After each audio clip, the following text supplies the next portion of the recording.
Hi friends, welcome to nourishing vlogs. നമുക്കിന്ന് അതീവ രുചിയിലുള്ളൊരു cutlet ഉണ്ടാക്കിയാലോ? ഞാനിവിടെ വാഴക്കൂമ്പ് കൊണ്ടാണ് കട്ട്ലേറ്റ് ഉണ്ടാക്കാൻ പോകുന്നത്. വാഴക്കൂമ്പെന്നും വാഴക്കുടപ്പനെന്നും വാഴച്ചുണ്ടെന്നും ഒക്കെ ഇതിന് പേര് പറയാറുണ്ട്. നമുക്കിതിൻ്റെ ഈ ലെയർ ഒന്ന് പൊളിച്ചു മാറ്റാം. അടുത്ത ലെയർ കൂടി നമുക്ക് പൊളിച്ചു മാറ്റാം. ഇങ്ങനെ നമുക്ക് ഒരു 2-3 ലെയർ ഇതിൻ്റെ ഒന്ന് പൊളിച്ചു മാറ്റാം. ഇത് കുട്ടികൾക്കൊക്കെ നന്നായിട്ട് ഇഷ്ടപ്പെടുന്നതാണ്.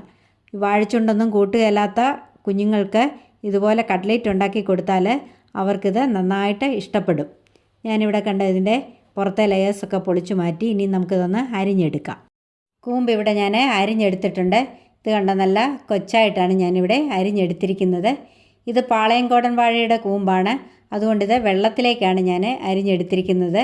വെള്ളത്തിൽ അരിഞ്ഞിട്ട് കഴുകി വൃത്തിയാക്കി എടുത്തിട്ടുള്ളതാണ്. ഇനി ഞാനിവിടെ കുറച്ച് പൊട്ടറ്റോ പുഴുങ്ങിയെടുത്തിട്ടുണ്ട്. ഞാനിവിടെ 2 പൊട്ടറ്റോയാണ് എടുത്തിരിക്കുന്നത്. 2 പൊട്ടറ്റോ 4ആയിട്ട് കട്ട് ചെയ്ത് അത് ഉപ്പും ചേർത്ത് കുക്കറിലിട്ട് പുഴുങ്ങിയെടുത്തിട്ടുള്ളതാണ്.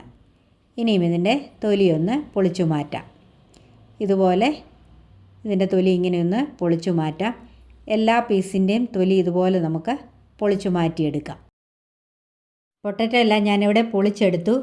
ഇനി നമുക്കിതൊരു പൊട്ടറ്റോ മാഷർ വെച്ചൊന്ന് മാഷ് ചെയ്തെടുക്കാം. നമുക്കിത് നന്നായിട്ടൊന്ന് ഉടച്ചെടുക്കാം. ഈ വാഴപ്പൂ അല്ലെങ്കിൽ ബനാന ബ്ലോസം എന്ന് പറയുന്നത് ഒരു സൂപ്പർ ഫുഡാണ്. ഇതിൽ നമ്മുടെ ബോഡി ഫങ്ഷന് വേണ്ടിയതായിട്ടുള്ള കാൽഷ്യവും പൊട്ടാസ്യവും മഗ്നീഷ്യവും അയണും ഫൈബറും എല്ലാം അടങ്ങിയിട്ടുണ്ട്. ഹാർട്ട് പേഷ്യൻസിനും ഡയബറ്റിക്കുകാർക്കും ഒക്കെ ഇത് നല്ലതാണ്.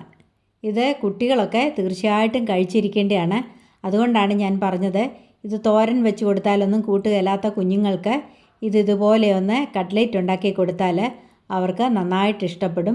അവർ നല്ലതുപോലെ കഴിക്കും. ഇനി നമുക്കിത് കൈ കൊണ്ട് നല്ലതുപോലെ ഒന്നുകൂടെ ഒന്ന് ഉടച്ചെടുക്കാം. പൊട്ടറ്റോ മാഷർ വെച്ച് ഉടയ്ക്കുമ്പോൾ ഉടയാത്ത ചില പീസുകൾ കാണും. ഇതുപോലെ കൊച്ചു കൊച്ചു പീസ് ഇതിനകത്ത് കാണും. അത് കൈ കൊണ്ട് ഒന്നുകൂടി നമുക്ക് ഒന്ന് ഞെരടി ഉടച്ചെടുക്കാം.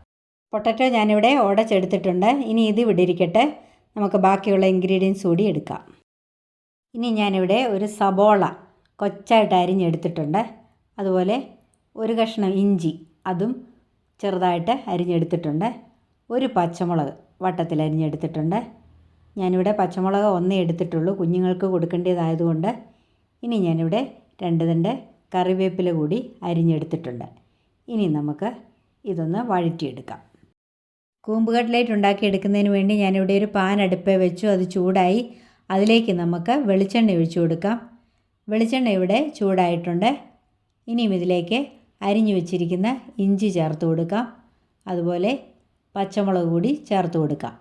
എന്നിട്ടിതൊന്ന് ഇളക്കി കൊടുക്കാം. ഇനിയും ഇതിലേക്ക് അരിഞ്ഞു വെച്ചിരിക്കുന്ന സബോള കൂടി ചേർത്ത് കൊടുക്കാം. സബോള കൂടി ചേർത്തിട്ട് നന്നായിട്ടൊന്ന് ഇളക്കി ഇതൊരല്പം ഒന്ന് വഴറ്റിയെടുക്കാം. ഇതിലേക്ക് അരിഞ്ഞു വെച്ചിരിക്കുന്ന കറിവേപ്പില കൂടെ ചേർത്ത് കൊടുക്കാം. കറിവേപ്പില ഗാർഡൻ ഫ്രഷ് കറിവേപ്പിലയാണ്. ഇത് ഞാൻ അരിഞ്ഞെടുത്തിരിക്കുന്നത് കട്ട്ലേറ്റ് കഴിക്കുമ്പോൾ അതുകൂടി കഴിക്കുവാൻ വേണ്ടിയാണ്. എടുത്തു മാറ്റി കളയേണ്ട ആവശ്യമില്ല. ഇനി ഇതൊന്ന് ഇളക്കി ഈ സബോളയൊന്ന് വഴറ്റിയെടുക്കാം. ഇതങ്ങ് ഒരുപാട് കളറൊന്നും മാറേണ്ട കാര്യമില്ല. ഈ ഒരു പാകത്തിന് വഴന്ന് കിട്ടിയേച്ചാൽ മതി. ഇതിലേക്ക് നമുക്ക് അരിഞ്ഞു വെച്ചിരിക്കുന്ന വാഴക്കൂമ്പ് കൂടി ചേർത്ത് കൊടുക്കാം. എന്നിട്ട് നന്നായിട്ടൊന്ന് ഇളക്കി കൊടുക്കാം. ഈ വാഴക്കൂമ്പ് ഇനി ഒന്ന് വഴറ്റിയെടുക്കണം. വാഴക്കൂമ്പ് അടച്ചു വെച്ച് വേവിക്കേണ്ട കാര്യമൊന്നുമില്ല. ഇതിങ്ങനെ നന്നായിട്ടൊന്ന് വഴറ്റിയെടുത്തേച്ചാൽ മതി. കട്ട്ലേറ്റ് വറുത്തെടുക്കുമ്പോൾ ഇത് ബാക്കി കൂടി വെന്ത് കിട്ടിക്കോളും. ഇതിങ്ങനെ ഇടയ്ക്കിടയ്ക്കൊന്ന് ഇളക്കി കൊടുത്ത് നന്നായിട്ടൊന്ന് വഴറ്റിയെടുക്കാം. ഈ ബനാന ഫ്ലവർ എന്ന് പറയുന്നത് ഇതൊരു ആൽക്കലൈൻ ഫുഡാണ്. അതുകൊണ്ട് ഇത് സ്റ്റൊമക്കിലെ ആസിഡിനെ ന്യൂട്രലൈസ് ചെയ്യും. അത് ഇൻഡൈജക്ഷനും അതുപോലെ തന്നെ അൾസറിനും ഒക്കെ ഇത് വളരെ നല്ലതാണ്. സബോളയും വാഴക്കൂമ്പുമൊക്കെ നന്നായിട്ടിവിടെ വഴന്നിട്ടുണ്ട്. ഇനി നമുക്കിതിലേക്ക് ആവശ്യമായിട്ടുള്ള പൊടികൾ കൂടെ ചേർത്ത് കൊടുക്കാം. 1 പിഞ്ച് മഞ്ഞൾപ്പൊടി ചേർത്ത് കൊടുക്കാം. ആവശ്യത്തിനുള്ള ഉപ്പ് കൂടി ചേർത്ത് കൊടുക്കാം. ഞാനിവിടെ 1 ടീസ്പൂൺ ഉപ്പാണ് ചേർത്ത് കൊടുക്കുന്നത്. അതുപോലെ 1/2 ടീസ്പൂൺ കുരുമുളക് പൊടി കൂടി ചേർത്ത് കൊടുക്കാം. കുരുമുളക് പൊടി എരിവ് കൂടുതൽ വേണ്ടിയവർ 1 ടീസ്പൂണെങ്കിലും ചേർത്ത് കൊടുക്കണം. ഞാനിവിടെ കുഞ്ഞുങ്ങൾക്ക് വേണ്ടിയതുകൊണ്ടാണ് അധികം ചേർക്കാത്തത്. ഇനി 1/2 ടേബിൾ സ്പൂൺ ഗരം മസാല കൂടി ഇതിലേക്ക് ചേർത്ത് കൊടുക്കാം. ഇതെല്ലാം കൂടി ചേർത്തിട്ട് നന്നായിട്ടൊന്ന് ഇളക്കി കൊടുക്കാം. ഇനി ഈ പൊടികളുടെ പച്ചമണമൊക്കെ ഒന്ന് മാറുന്നിടം വരെ നല്ലതുപോലെ ഒന്ന് ഇളക്കി ഒന്ന് വഴറ്റിയെടുക്കാം. പൊടികളൊക്കെ ഇവിടെ വഴന്നു, അതിൻ്റെ പച്ചമണമൊക്കെ മാറി. ഇനി ഇതിലേക്ക് മാഷ് ചെയ്ത് വെച്ചിരിക്കുന്ന പൊട്ടറ്റോ കൂടി ചേർത്ത് കൊടുക്കാം. എന്നിട്ട് നന്നായിട്ടൊന്ന് മിക്സ് ചെയ്തെടുക്കാം. നമുക്ക് വേണമെങ്കിൽ ഈ വഴറ്റി വെച്ചിരിക്കുന്ന കൂമ്പൊക്കെ പൊട്ടറ്റോയിലേക്ക് ചേർത്ത് കൊടുത്താലും മതി. ഞാനിവിടെ തിരിച്ചാണ് ചേർക്കുന്നത്. ഇങ്ങോട്ട് ചേർത്തിട്ട് ഒന്നുകൂടി ഒന്ന് ഇളക്കി കൊടുക്കുകയാണ് ചെയ്യുന്നത്. ഈ സമയത്ത് ഉപ്പ് പോരാ എങ്കിൽ ചേർത്ത് കൊടുക്കണം. ഞാനിവിടെ പൊട്ടറ്റോയ്ക്ക് ഉപ്പ് ചേർത്തിട്ടുണ്ട്, വാഴക്കൂമ്പിനും ഉപ്പ് ചേർത്തിട്ടുണ്ട്. അതുകൊണ്ട് ആവശ്യത്തിന് ഉപ്പ് കാണുമെന്ന് വിചാരിക്കുന്നു. ഇത് നല്ലതുപോലെ ഒന്ന് മിക്സ് ചെയ്തെടുക്കാം. ഞാനിവിടെ പൊട്ടറ്റോ ഒക്കെ നന്നായിട്ട് മിക്സ് ചെയ്തെടുത്തു. എനിക്ക് ഉപ്പ് പാകത്തിനുണ്ടായിരുന്നു. ഇനി നമുക്കിത് തീ ഓഫ് ചെയ്ത് വാങ്ങി വേറൊരു പാത്രത്തിലേക്ക് മാറ്റാം. കട്ട്ലേറ്റിൻ്റെ മിക്സ് ഇവിടെ തണുത്തു. ഞാനിത് കൈ കൊണ്ട് നന്നായിട്ട് ഒന്നുകൂടി ഒന്ന് കുഴച്ചെടുത്തിട്ടുണ്ട്. ഇനി നമുക്കിതൊന്ന് ഷേപ്പ് ചെയ്തെടുക്കാം. ഇതിലൊരല്പം മിക്സ് കയ്യിലെടുത്തിട്ട് നമുക്ക് ഒരു സ്പൂണിലേക്ക് ഒരല്പം എണ്ണ പുരട്ടിയിട്ട് ഇതുപോലെ ഒന്ന് വെച്ച് ഒന്ന് ഷേപ്പ് ചെയ്തെടുക്കാം. നമുക്കിഷ്ടമുള്ള ഏത് ഷേപ്പ് വേണമെങ്കിലും ഉണ്ടാക്കിയെടുക്കാം. ഞാൻ പക്ഷേ ഇതുപോലെ ഒരു ഷേപ്പിലാണിപ്പോൾ ഉണ്ടാക്കിയെടുക്കുന്നത്. ഇതുപോലെ നമുക്കെല്ലാം ഒന്ന് ഷേപ്പ് ചെയ്തെടുക്കാം. കുറച്ച് മിക്സ് എടുത്തു, അത് സ്പൂണിലേക്കൊന്ന് വെച്ച് കൊടുത്തിട്ട് ഇതുപോലെ ഒന്ന് ഷേപ്പ് ചെയ്തെടുക്കാം. ഇങ്ങനെ നമുക്ക് എല്ലാം ഒന്ന് ഷേപ്പ് ചെയ്തെടുക്കാം. കട്ട്ലറ്റ്സ് എല്ലാം ഞാനിവിടെ ഷേപ്പ് ചെയ്തെടുത്തു. ഇനി നമുക്കിതൊന്ന് വറുത്തെടുക്കാം.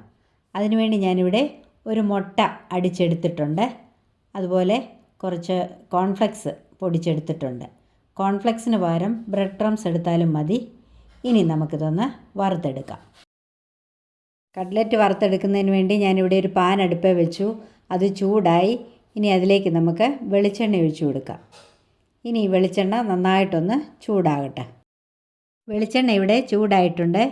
ഇനിയും ഷേപ്പ് ചെയ്ത് വെച്ചിരിക്കുന്ന ഒരു കട്ട്ലറ്റ് എടുത്ത് മുട്ടയിലൊന്ന് നല്ലതുപോലെ മുക്കി കോൺഫ്ലെക്സിൽ നന്നായിട്ടൊന്ന് കവർ ചെയ്തെടുക്കാം. കോൺഫ്ലെക്സ് കട്ട്ലറ്റിൻ്റെ എല്ലാ ഭാഗത്തും ഒന്ന് പിടിക്കത്തക്ക രീതിയിൽ അതിലൊന്ന് പൊതിഞ്ഞെടുക്കണം. ഇനിയും ഇത് ഈ എണ്ണയിലേക്ക് നമുക്കൊന്ന് ഇട്ട് കൊടുക്കാം. എണ്ണ ഒരല്പം കൂടെ ചൂടാകാനുണ്ടായിരുന്നു, സാരമില്ല. ഇനിയും അടുത്ത പീസും ഇതുപോലെ നമുക്കെടുത്ത് മുട്ടയിലൊന്ന് ഡിപ്പ് ചെയ്തിട്ട് കോൺഫ്ലെക്സിൽ നന്നായി പൊതിഞ്ഞ് എണ്ണയിലേക്ക് ഇട്ട് കൊടുക്കാം.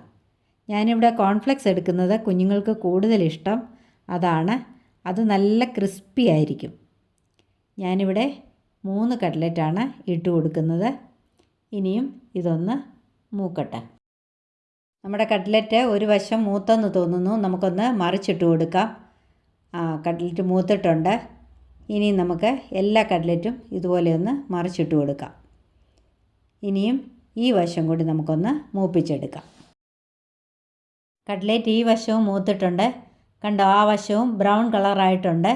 ഇനി നമുക്കിത് എണ്ണയിൽ നിന്നും കോരി മാറ്റാം. എണ്ണയിൽ നിന്നും കോരി ഒരു സ്ട്രെയിനറിലേക്ക് നമുക്ക് ഇട്ട് കൊടുക്കാം. എന്നിട്ട് അടുത്ത ബാച്ച് കൂടി നമുക്കിതുപോലെ മുട്ടയിലേക്ക് മുക്കി കോൺഫ്ലെക്സിലൊന്ന് പൊതിഞ്ഞ് എണ്ണയിലേക്ക് നമുക്ക് ഇട്ട് കൊടുക്കാം. ഇതും ഒരു 3 എണ്ണം ഞാൻ എണ്ണയിലേക്ക് ഇട്ട് കൊടുക്കുന്നുണ്ട്. ഇതുമൊന്ന് മൂക്കട്ടെ. നമുക്ക് ഇതും ഒന്ന് മറിച്ചിട്ട് കൊടുക്കാം. കണ്ടോ, ഇതിൻ്റെ ഈ വശം ആയിട്ടുണ്ട്. എല്ലാം നമുക്കിതുപോലെ ഒന്ന് മറിച്ചിട്ട് കൊടുക്കാം. മറ്റേ വശം കൂടെ നമുക്കൊന്ന് മൂപ്പിച്ചെടുക്കാം. ഈ ബാച്ച് ഇവിടെ മൂത്തിട്ടുണ്ട്. ഇത് നമുക്ക് എണ്ണയിൽ നിന്ന് കോരി മാറ്റി ഒരു സ്ട്രെയിനറിലേക്ക് ഇട്ട് കൊടുക്കാം. അപ്പോൾ നമ്മുടെ ഒരുപാട് ടേസ്റ്റിയും ഹൈലി ന്യൂട്രീഷ്യസുമായിട്ടുള്ള വാഴക്കൂമ്പ് അല്ലെങ്കിൽ ബനാന ബ്ലോസം കട്ട്ലറ്റ് ഇവിടെ റെഡി ആയിട്ടുണ്ട്. ഇത് കുട്ടികൾക്കും മുതിർന്നവർക്കും എല്ലാം നന്നായിട്ട് ഇഷ്ടപ്പെടുന്ന ഒന്നാണ്. ഇതിൻ്റെ അകം കണ്ടോ, നല്ല സോഫ്റ്റാണ്, എന്നാൽ പുറം നല്ല ക്രിസ്പിയുമാണ്. തോരൻ കൂട്ടാൻ മടിയുള്ള എൻ്റെ കൊച്ചുമകനെ ഞാൻ ഇങ്ങനെയാണിത് കഴിപ്പിക്കുന്നത്. ഇത് ടേസ്റ്റി മാത്രമല്ല ഹെൽത്തിയുമാണ്. ഇതുപോലെ എല്ലാവരും ഒന്ന് ഉണ്ടാക്കി നോക്കണം. പ്രത്യേകിച്ച് കുട്ടികളുള്ളവർ അവർക്ക് ഇതുപോലെ ഒന്ന് ഉണ്ടാക്കി കൊടുക്കണം. എന്നിട്ട് എൻ്റെ വീഡിയോ ഒന്ന് ലൈക്ക് ചെയ്യണം, കമൻറ്റ് ചെയ്യണം, എല്ലാ കൂട്ടുകാർക്കും ഒന്ന് ഷെയർ ചെയ്ത് കൊടുക്കണം. എൻ്റെ ചാനൽ ഇതുവരെയും സബ്സ്ക്രൈബ് ചെയ്യാത്തവരുണ്ടെങ്കിൽ ഒന്ന് സബ്സ്ക്രൈബ് ചെയ്ത് സപ്പോർട്ട് ചെയ്യണേ. അടുത്തുള്ള ബെല്ലൈക്കൺ കൂടി ഒന്ന് മറക്കാതെ എനാബിൾ ചെയ്യണേ. എങ്കിലേ ഞാനിടുന്ന വീഡിയോസൊക്കെ നിങ്ങൾക്ക് നോട്ടിഫിക്കേഷനായിട്ട് ലഭിക്കുകയുള്ളൂ. ഇതുവരെയും എനിക്ക് തന്ന എല്ലാ സപ്പോർട്ടിനും നന്ദി. തുടർന്നും എന്നെ സപ്പോർട്ട് ചെയ്യണം. ഇനിയും മറ്റൊരു നല്ല വീഡിയോയുമായി കാണാം. Bye bye, take care, thank you, love you all.